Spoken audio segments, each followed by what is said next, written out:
Hello everyone, welcome back in this lecture. Students, आज हम इस लेक्चर में डिस्कस करेंगे डिफ्रैक्शन को। प्रीवियस लेक्चर्स में हमने डिस्कस किया था इंटरफेरेंस को, Young's dual slit experiment learn किया and we have also studied fringe formation, bright fringe position क्या होगी, डार्क फ्रिंज पोजीशन क्या है, फ्रिंज विड्थ क्या है, डार्क फ्रिंजेस की एंड ब्राइट फ्रिंजेस की। ये सारी चीजें हमने वहां कवर अप की थी। आज हम एक और लाइट का फिनोमेना पढ़ने जा रहे हैं which is diffraction. Basically diffraction होता क्या है, जब भी लाइट किसी ऑब्स्टैकल पे या कोई नैरो ओपनिंग हो और उस पर फॉल होती है, then light after passing through the narrow bending और after falling on the obstacle get bend हो जाती है and enters into the shadow and enters into its shadow. This phenomenon of the light is known as the diffraction. So what is the diffraction? When light falls on obstacle or passed through narrow opening, then it get bends and enters into the shadow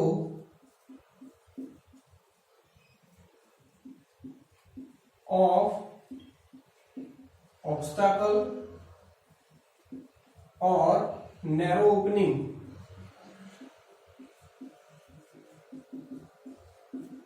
is known as diffraction. ठीक है, तो diffraction है क्या कि जब भी light हमारी किसी ऑब्स्टैकल पे फॉल हो रही हो या किसी नैरो ओपनिंग से होकर के पास हो रही होती है, तब वो थोड़ा बेंड हो जाती है। तो जो बेंडिंग ऑफ लाइट है उसी को हम क्या कहते हैं, डिफ्रैक्शन। इसकी कंडीशन क्या है, इसकी कंडीशन है द साइज ऑफ डिफ्रैक्टर। जो हमने अभी ऑब्स्टैकल और नैरो ओपनिंग बोला है उसे कहते हैं diffractor. The size of diffractor must be the order of wavelength of light, or you can say the size of the wavelength।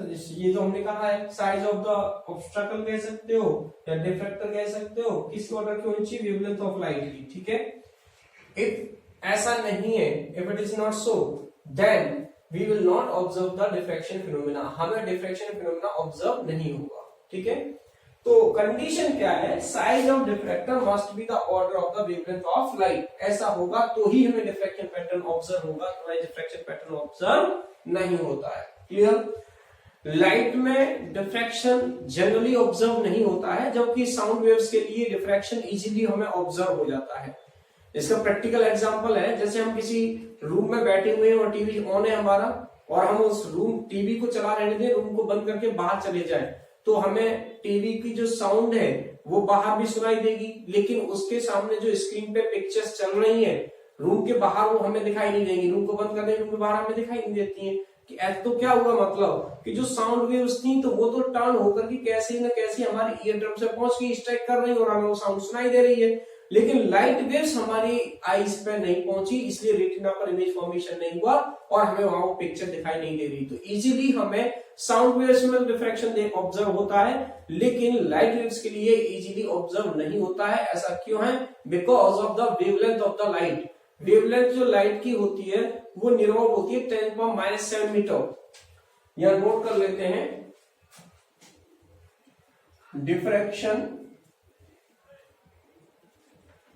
diffraction easily observed in sound waves because wavelength of sound waves are of the order of 1 meter and this size, ये 1 metre की wavelength है, and the size of diffractor, जो size of refractor होता है वो भी इसी order का मिल जाता है नेचर के अंदर. Size of wavelength is of 1 metre and in the nature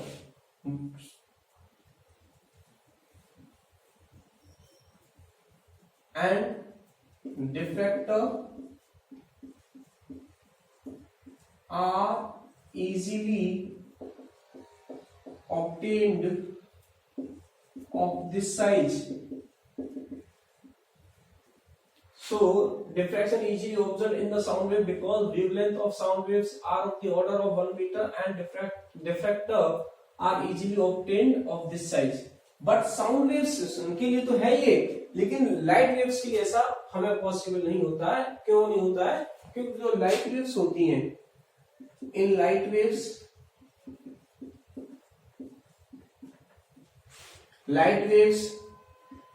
diffraction easily not observed. Why easily not observed? Because क्यों है ऐसा? ये खा रहे हैं यहां से.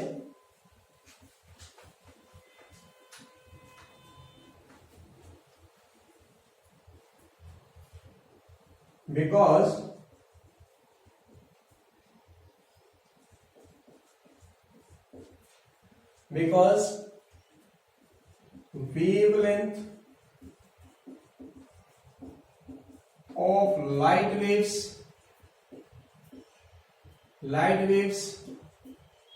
are of the order of 10⁻⁷ meter and this size of diffractor are not easily found in the nature and such size of diffractor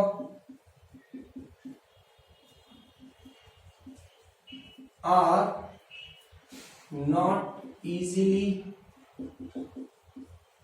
found in the nature. Okay, so diffraction is not observed for the light waves. In light wave diffraction is not easily observed because wavelength of this one, ये cause है इसका. Clear हो गया? तो अब हम बात करते हैं डिफ्रैक्शन की. डिफ्रैक्शन की डेफिनेशन पता लग गई आपको, कंडीशन पता लग गई. ये diffraction are of 2 types. Diffraction are of 2 types. दोनों ही साइंटिस्ट थे, उनके नेम पर इनको नेम दिया गया फ्रेनल.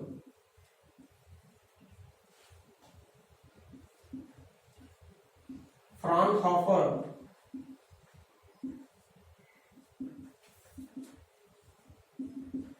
फ्रेनल एंड फ्राउनहोफर दो थे. एक फ्रेनल साइंटिस्ट थे, एक फ्राउनहोफर थे. इनमें क्या कंडीशंस थी? व्हेन द फ्रेनल डिफ्रैक्शन कब ऑब्टेन होता है? व्हेन द, इसको डिफाइन कर रहे हैं यहां, Fresnel diffraction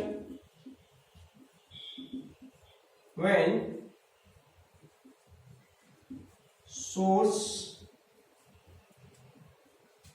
the diffractor and screen, when diffractor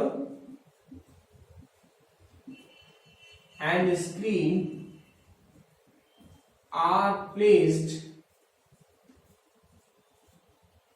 at limited distance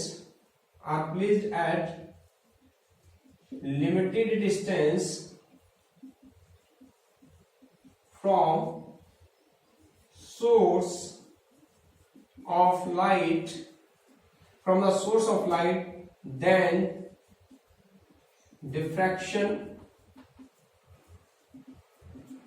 is known as Fresnel diffraction. क्या कहते हैं उसको? known as Fresnel.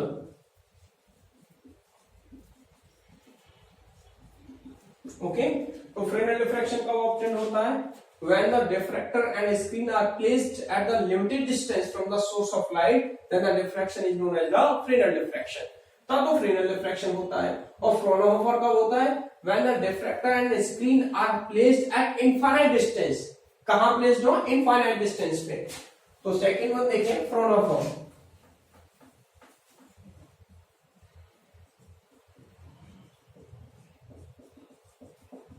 Fraunhofer diffraction. When diffractor and screen are placed at infinite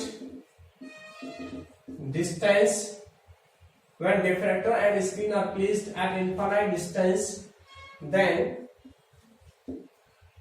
कहां किससे? Distance from source of light, then diffraction is known as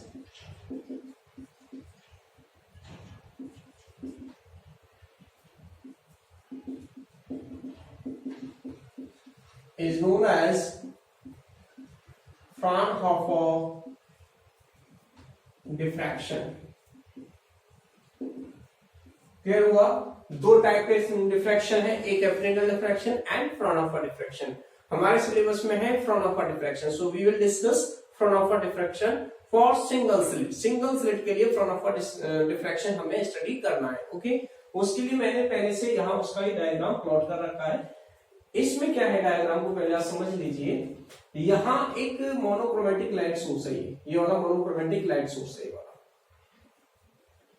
monochromatic light source. Okay, ये monochromatic light source है जो lens L1 जो convex है, convex lens L1 के focus पर situated है. एंड लेंस L1 से क्या होता है कि यहां से स्फेरिकल वेव फ्रंट इस पर इंसिडेंट हुए थे और ये लेंस L1 उनसे प्लेन वेव फ्रंट जनरेट कर देता है. क्या प्रोड्यूस करता है? ये प्लेन वेव फ्रंट. तो ये प्लेन वेव फ्रंट ये यहां मैंने स्लिट लगाई हुई थी और इसमें यहां से कट कर दिया तो ये डिफ्रैक्टर हो गया. ये क्या है? डिफ्रैक्टर. डिफ्रैक्टर AB पर इंसिडेंट होता है जिससे हाइगेंस के सेकेंडरी वेवलेट प्रिंसिपल के अकॉर्डिंगली सेकेंडरी वेवलेट प्रोड्यूस होती हैं जिससे हमें डिफ्रैक्शन पैटर्न ऑब्टेन होता है और जिसे लेंस L2 की हेल्प से यहाँ जो स्क्रीन लगाई हुई है P उस पर ऑब्टेन कर लेते हैं लेंस L2 की हेल्प से. तो इसके बारे में नोट करते चलते हैं साथ साथ.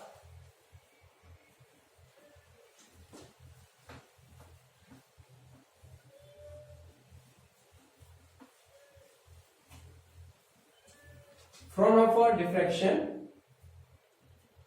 for single slit. Okay. Experimental setup.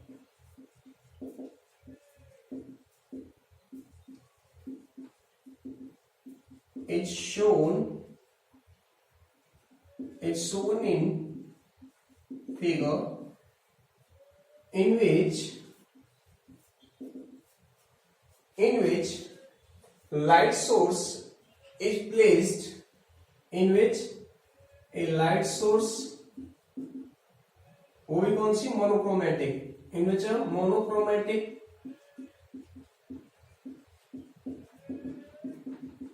light source is placed at focus of convex lens L1. convex lens L1. lens L1 produced plane wavefront W dash which incidents on diffractor AB from which secondary wavelets, from which diffraction pattern induced,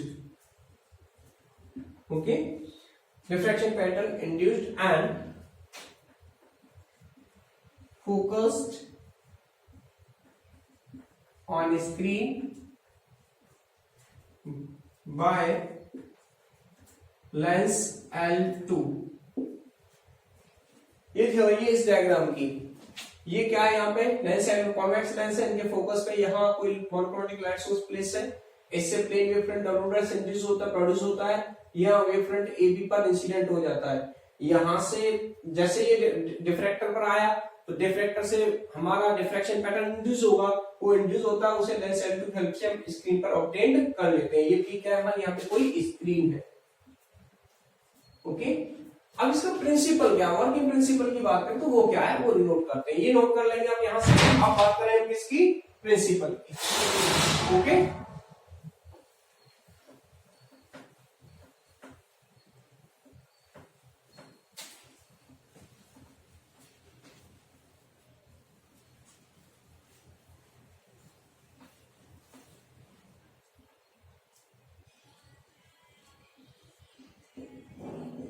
principal, अब इसके principal की बात करते हैं। इसका principal है क्या, when the plane wave front A W dash incident on the diffractor AB, when plane wave front कौन सा W dash incidents on diffractor AB, कहां पर इंसिडेंट हो रहा है, डिफ्रैक्टर AB पर। when plane wave front W dash incidents on diffractor AB, then according to Huygens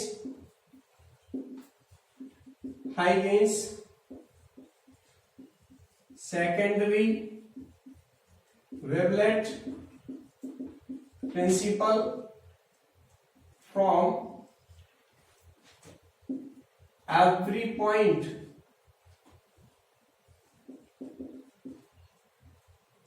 of plane wavefront secondary wavelets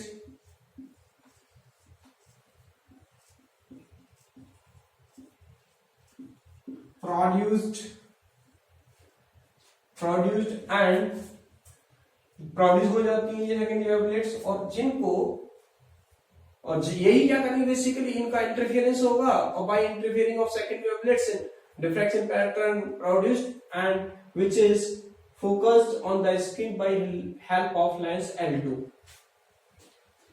wavelets produced due to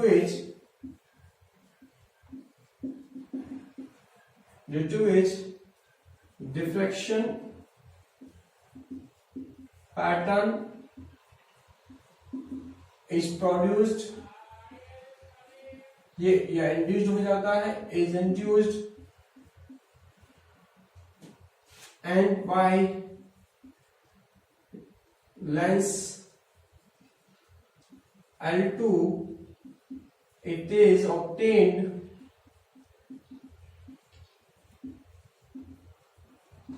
on screen, okay. अब screen पर obtain तो कर लिया जाता है, लेकिन अब यहाँ देखेंगे कि ऊपर क्या है, पी पर कोई पॉइंट लिया हुआ तो वहां क्या बन रहा है, वहां पे यहाँ मैक्सिमा और मिनिमा देखे जाते हैं, तो ये तो सेंट्रल होता है, बाकी सब डिफरेंट डिफरेंट होंगे, ठीक है। तो यहां तक लिखा हमने, स्क्रीन पर ऑब्टेन कर लिया गया पॉइंट O, क्या कर रहा हूं मैं, point O is at equidistance from A and B. So secondary wavelets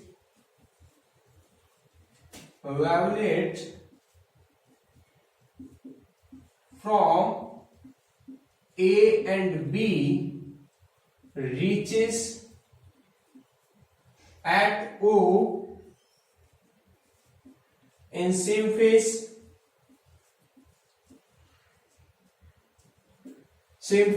hence at O, क्योंकि इक्विडिस्टेंस पर है, hence at O, point O पर central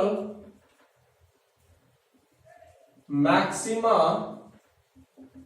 is formed. Central maxima क्या हो जाता है, फॉर्म्ड हो जाता है। दोबारा से सुने, point O is at equidistance from A and B। O जो है A और B से क्या है, इक्विडिस्टेंस पर है। तो A और B से सेकेंडरी वेवलेट्स यहाँ इंसिडेंट होती है ऊपर, वो रीच होती है यहाँ पे किसमें, सेम फेस में। दैट्स व्हाई एट O ऊपर क्या कंस्ट्रक्टिव इंटरफेरेंस होगा, सेम फेस में पहुंच रही है, तो यहाँ पे O पर सेंट्रल मैक्सिमा फॉर्म होता है, reaches in the same phase at, hence at O there will be constructive interference. यहाँ पे लिख सकते हैं, मैं डायरेक्टली लिख दिया, hence at O central maxima is formed. Next note करेंगे हो, if we take any point at P, then what will be happen at point P? It will depends on the path difference of secondary wavelets which are traveling from A and B। ठीक है, point P पर जो secondary wavelets पहुंच रही हैं, वो उनके बीच में पाथ डिफरेंस क्या है, ये वहां बताएगा कि यहां पर मैक्सिमा बनेगा या मिनिमा बनेगा। यहां हम मैक्सिमा और मिनिमा की बात करेंगे, और जब वहां ब्राइट और डार्क फ्रिंजेस की बात कर रहे थे। ठीक है, अब पॉइंट P पर डिस्कस करेंगे हम। ओके स्टूडेंट्स, तो अब डिस्कस करेंगे eight point P।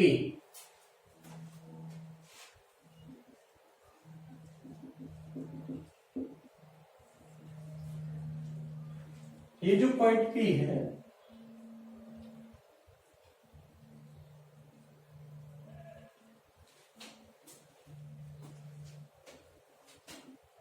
if we take any point P on screen,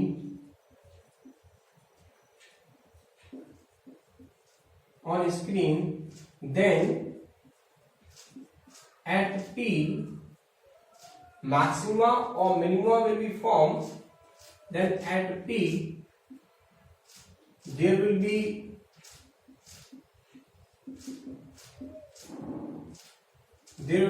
position of maxima or minima, there will be maxima or minima,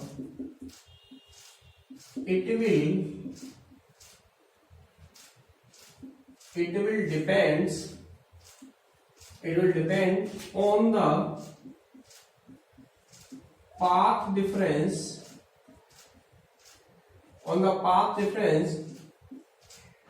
of secondary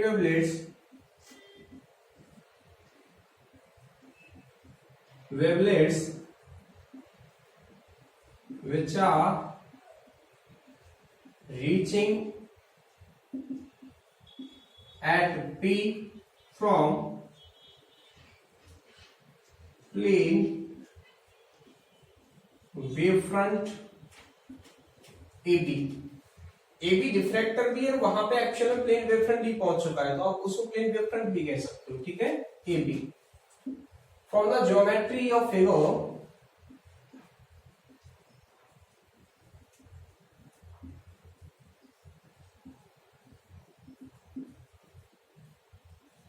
from right angle triangle ABL, ये ABL sin theta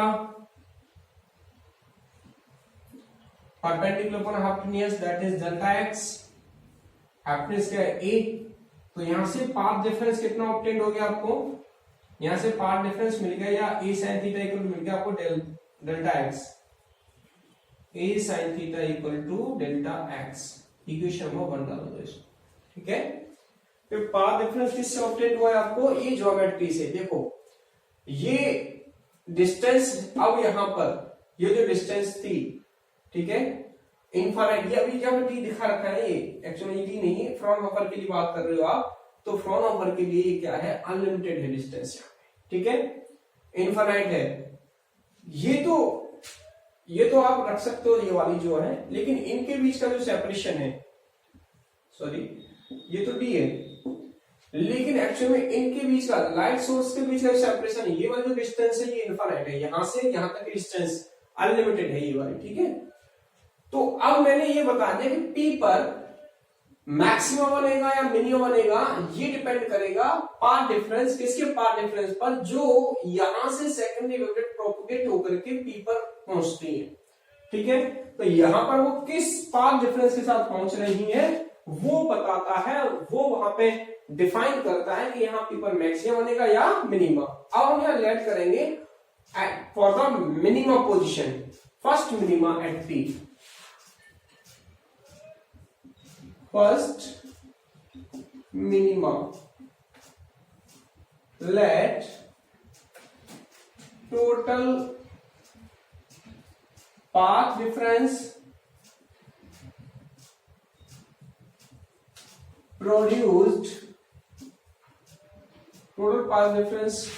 produced in the secondary wavelet when they are reaching at P.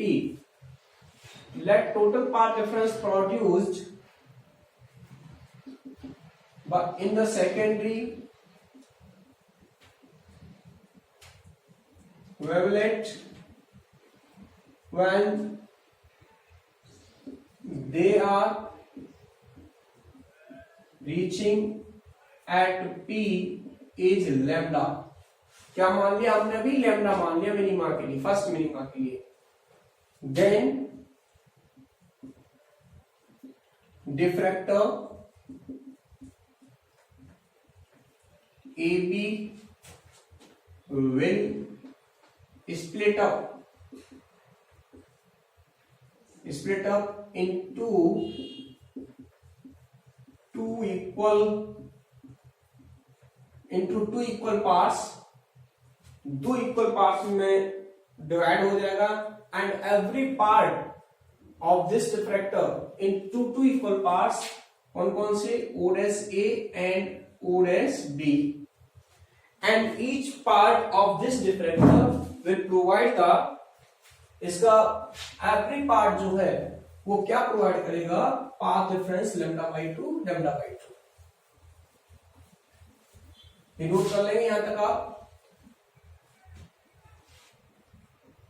and each part of diffractor will provide path difference λ/2, okay। then at P there will be destructive interference, क्योंकि λ/2 path difference है, वहां reach होंगी तो दोनों opposite face पे जाएंगी, जो wavelets superpose हो रही होंगी वो कैसे होंगी, एक दूसरे के अपोजिट फेस में। Then at P there will be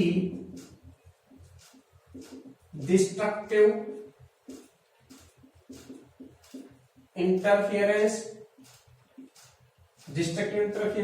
hence in this situation first minima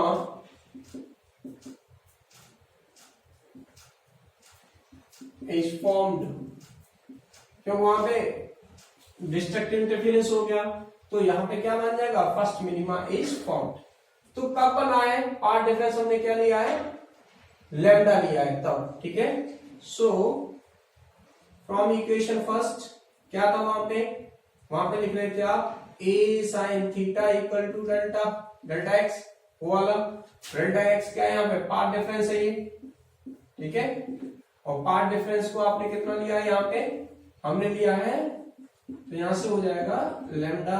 तो साइन थीटा 1 अगर लिख लें इसको, वहां भी 1 लिख लेंगे, तो साइन थीटा 1 इक्वल टू क्या आएगा, लैम्डा डिवाइड बाई ए। ठीक है। Now for the secondary minimum,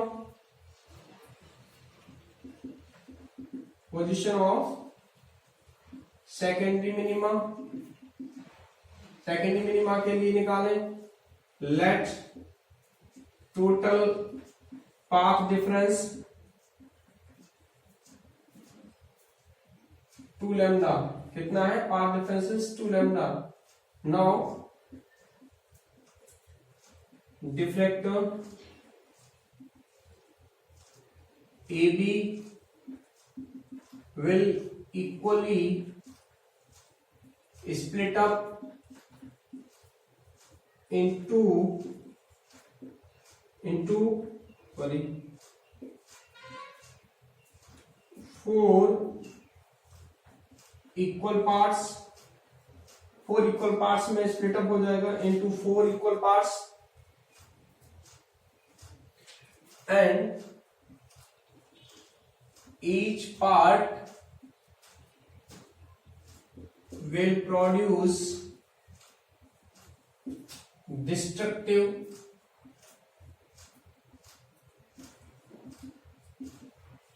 interference at P.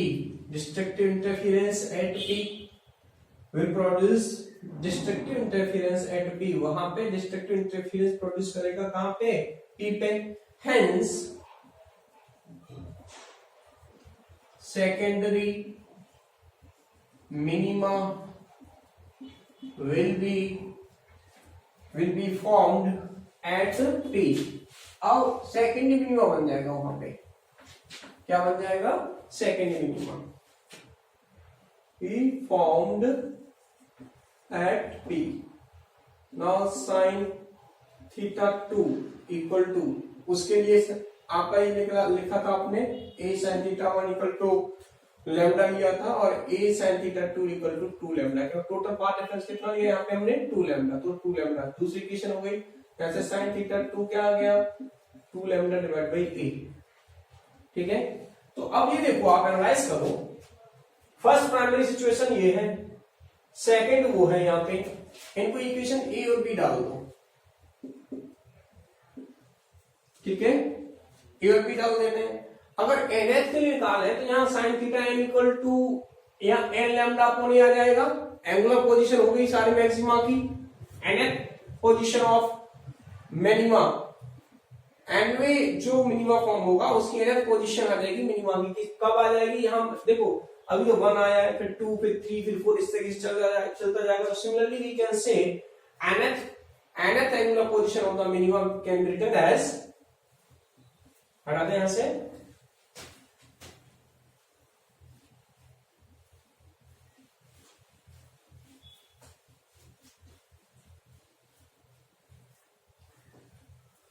similarly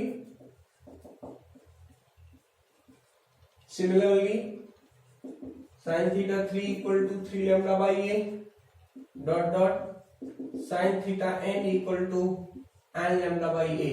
okay, now here theta is very small, so nth angular position of minima can be written as theta n equal to n lambda over a. This is the angular position of minima. If you want to write the linear position, then you have to multiply by d, and linear position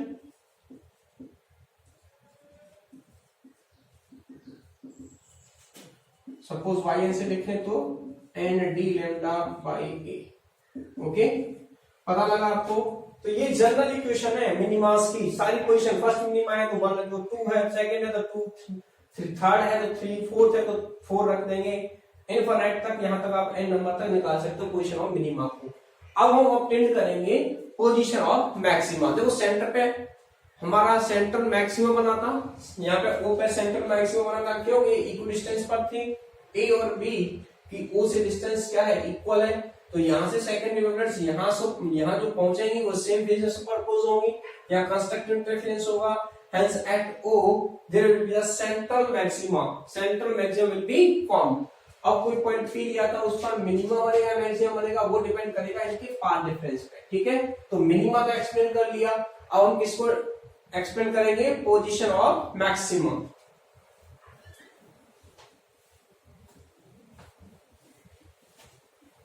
कहां बना रहे हैं सारी चीजें, P पर, लेकिन P पर हमने क्या कर दिया, पाथ डिफरेंस के ऊपर डिपेंड कर रहा है। पोजीशन ऑफ मैक्सिमा, देखो पहले एक तो बन चुका है सेंटर पे, तो यहां लिखेंगे फर्स्ट सेकेंडरी मैक्सिमा, ठीक है। तो पहला point first secondary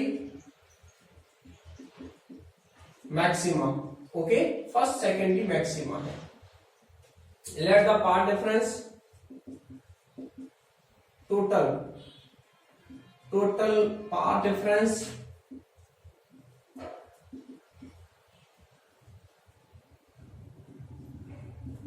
is 3 lambda by 2। जब सेकेंडरी वेवलेट्स P पर पहुंच रही हैं, that the total path difference वहां पर कितना है, 3 lambda by 2, okay. Now wave front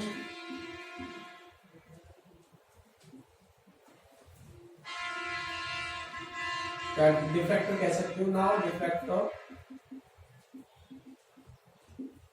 AB will equally divided into 3 equal parts, from which each part will produce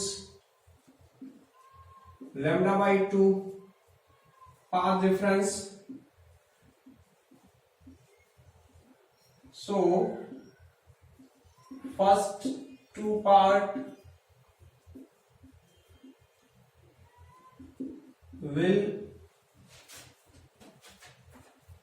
produce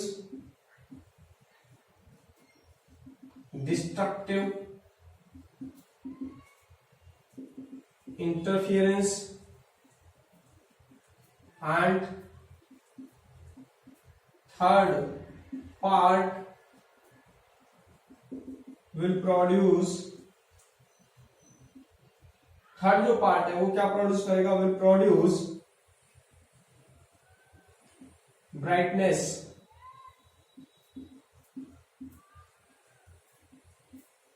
at P, hence at P first secondary maxima will formed, okay. First secondary maxima क्या होगा, वहां पे form हो जाएगा, clear है। तो इस तरीके से P पर हमारा क्या बना, मैक्सिमा, लेकिन किस पाथ डिफरेंस के लिए, 3 lambda by 2। तो इक्वेशन फर्स्ट जो आपने मैथमेटिकली बनाई थी, यहां से पाथ डिफरेंस निकाला था, उसमें पाथ डिफरेंस कितना रखेंगे, 3 lambda by 2 for equation first. अब पाथ डिफरेंस कितना है, तो A साइन, अब देखो यहाँ थीटा डैश लिख लेते हैं, 1 A sine theta 1 dash equal to हो गया 3 lambda by 2। तो थीटा 1 डैश इक्वल टू हो गया 3 lambda by 2A। इसको सी इक्वेशन डाल दो, ठीक है। ए और बी तो पढ़ गई थी। आप देखो तो फर्स्ट सेकेंडरी मैक्सिमा था, और सेकेंडरी मैक्सिमा की बात करें, secondary maxima, secondary maxima at the total path difference is 5 lambda by 2। कितना हो जाए, 5 lambda by 2। Now the diffractor AB will equally divided into 5 5 equal parts from which each part will produce the lambda by 2 part difference. So first कितने हैं 5 lambda by 2, तो जो 4 होंगे first 4 will produce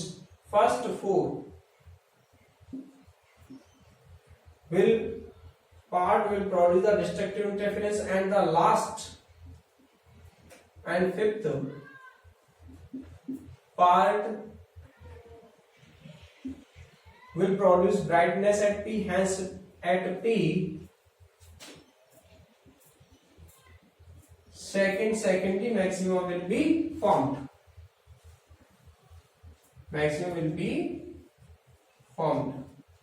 From the equation, first equation, अब क्या होगा यहाँ पे 2 कर देंगे और ये 3 ये पे क्या आ जाएगा 5 लैम्डा बाई 2, तो यहाँ क्या आ जाएगा sin theta 2 dash equal to 5 lambda by 2 और इक्वेशन हो जाएगी आपकी डी। तो दो इक्वेशंस हो गई आपका सी और डी, ठीक है। तो हम यहाँ से सिमिलरली लिखेंगे। ये सेकंड पॉइंट था। अब सिमिलरली फर्स्ट सेकंड समझ में आ गया, मैंने सी में चेंज कर दिया था।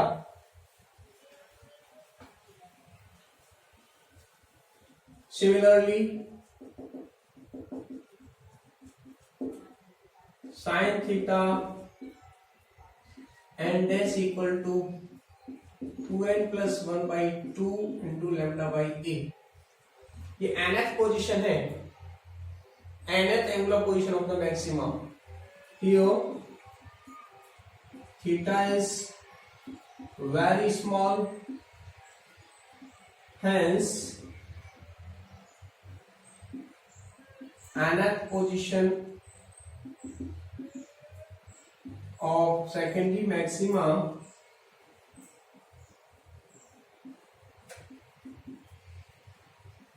theta n dash equal to 2n plus 1 by 2 into lambda by a। ये nth पोजीशन आ गई, ठीक है। ये क्या है एंगुलर पोजीशन है। लीनियर पोजीशन क्या होगी,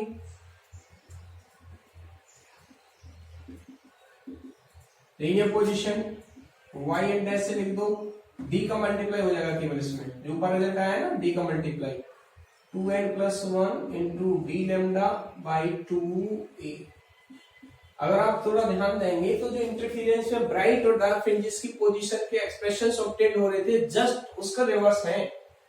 ये तो आपको वहां डार्क के लिए मिल रहा था ये पोजीशन, और वो मिल रही थी ब्राइट के लिए वहां। तो यहाँ तो ये ब्राइट, ये एक तरीके से मैक्सिमा है, तो ब्राइट की तरह वर्क कर रहा है, तो एकदम रिवर्स की तरह मिल रहा है प्रोसेस आपको, ठीक है। जहां जो पोजीशंस वहां ब्राइटनेस को रिप्रेजेंट कर रही थी, यहाँ मिनिमा को रिप्रेजेंट कर रही हैं, और यहाँ जो मैक्सिमा को रिप्रेजेंट कर रही हैं वो मिनिमा को रिप्रेजेंट करती है, वहां मतलब डार्क फ्रिंजेस को रिप्रेजेंट करती है, ठीक है। तो ये क्लियर हो गया, यहाँ पे पोजीशंस पता लग गई आपको डार्क और ब्राइट फ्रिंजेस की। यहाँ मैंने सेंटर पर बनाया हुआ, सेंटर पर ब्राइटनेस मैक्सिमम होगी और धीरे धीरे ब्राइटनेस इनकी मैक्सिमास की रिड्यूस। ये सेकेंडरी मैक्सिमा है, ये थर्ड सेकेंडरी मैक्सिमा, ये फोर्थ सेकेंडरी मैक्सिमा, ऐसे ही सो ऑन चलते जाएंगे। ये मिनिमास है, first minima, second minima, third, fourth, बीच बीच में दिखाई दे रहा है, जिनकी इंटेंसिटी बहुत कम है। ये मिनिमास की पोजीशन है, ठीक है। अब आपसे पूछा जाए find out the angular width of the central maxima, तो एंगुलर विड्थ क्या होगी, ये हटा दें यहां से।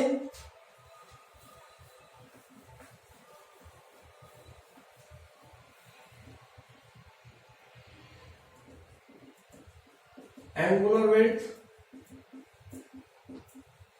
Of central maxima,